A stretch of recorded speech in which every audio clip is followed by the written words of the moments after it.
The world is scary right now, and it is okay for you to pull back and to do the things that help you to feel grounded and safe.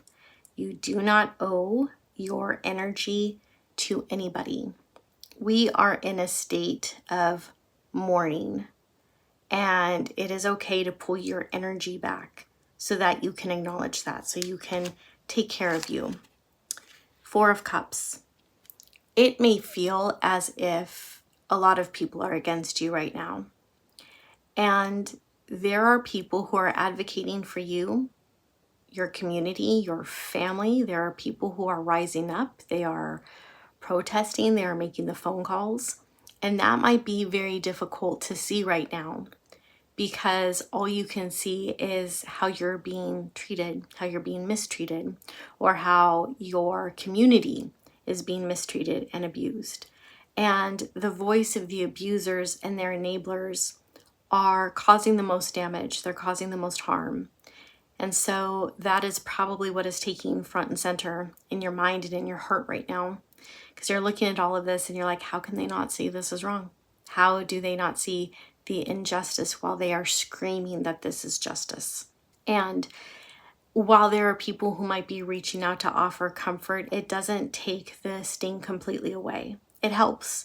It might help a little bit, but you're still looking at this whole situation saying, how did we get here?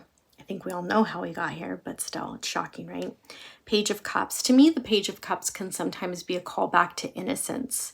And I also feel like it's about allowing yourself to give that child side of you a voice, that side of you that may feel scared, that side of you that needs an adult, and you are the adult. One of the things that's interesting about this card is she's wearing a teapot on her head. Odd depiction.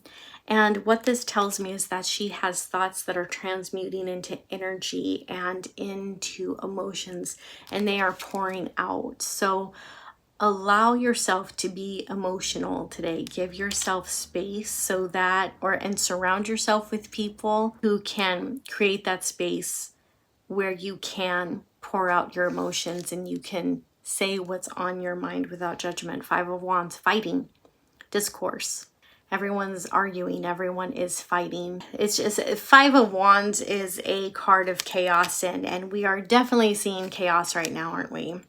Seven of Pentacles in reverse. When this is right side up, it can indicate patience. It can indicate seeing things growing. But with this in reverse, it's like the progress has stopped. And that's true for a lot of people, isn't it? They were moving towards their goals, towards their dreams, and that was taken away from them. And it might have been taken away from you as well. And now you're just looking at the crumbling, the ashes of everything, and it's on pause because we don't know what's going to happen next. We don't know. Four of Wands in reverse. When Four of Wands is right side up, it is a card of celebration. In reverse, could be a card of mourning. It could be that obviously we're not celebrating right now. We have the Five of Pentacles. This is about being left out. This is about being in poverty. This is about not having the resources needed to do what needs to be done. And when we think about the situation that's been unfolding lately, a lot of the people who are being targeted are people who did not have the resources to go through the proper channels when they relocated. And now they are being sent to a area where that's still going to be the case for them. They're not going to have the resources that they had here. And so that's scary. It's scary. We have the Hanged Man, and I think this is where I'm going to stop. The Hanged Man is about seeing things from a different point of view, and it can also be about discipline or even self-sacrifice. And so what we're seeing right now is a change in perception. A lot of people's perception of the United States and what it means to be American, and even looking at California as a sanctuary state, all of that has been flipped on its head. We were once considered the land of the free, home of the brave. Is that still true? I don't know. I don't know. But I know that a lot of people who used to dream of coming here are second guessing that now, because we basically have a huge neon banner, a sign that says foreigners not welcome. We have a president who doesn't want Harvard to take on foreign students, just as it's always done. We have a president who is going after people who look different from him. And this is changing the perception that people have of America. And it's not that people are seeing us as stronger.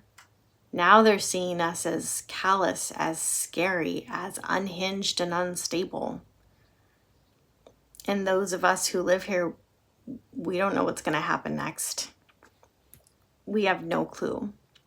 And so we are now noticing who is okay with these injustices and who is not. Our perception of people who were close to us at one point may have changed. And of course, our perception of the world around us has changed as well. And if you are someone who is speaking up and who is taking action and who is participating in protests, I feel like this is saying, do so with disciplined action. Make sure you're going about this in a way that is smart and as safe as possible, because any wrong movement, any poor choice can and will be used against you. And it can diminish the whole movement that is being built.